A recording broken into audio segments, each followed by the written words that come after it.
శ్రీ మహాగణాధిపతయే నమః.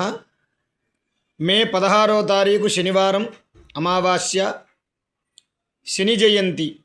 ఈ రోజున ఎవరైతే శనీశ్వరుణ్ణి ఆరాధన చేస్తారో, నవగ్రహాలకు పూజ చేసుకుంటారో వారికి సకల దోషాలు కూడా తొలగిపోతాయి.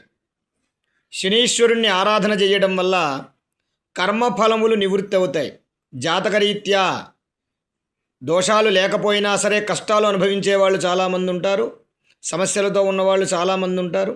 అటువంటి వారికి కర్మఫలం ద్వారా కష్టములు కానీ బాధలు కానీ కలిగినటువంటి వారు ఈ శని జయంతి రోజున ఎవరైతే శనికి తైలాభిషేకము, దానములు, నువ్వులు దానము, అలాగే శనికి జపము, హోమము, పూజా కార్యక్రమాలు చేసుకుంటారో వారికి సర్వదా శుభము కలిగి కర్మఫలం నివృత్తి అయి శనీశ్వరుడి యొక్క అనుగ్రహం వల్ల సకల కష్టాలు కూడా తొలగిపోతాయని పురాణాలు చెప్తున్నాయి.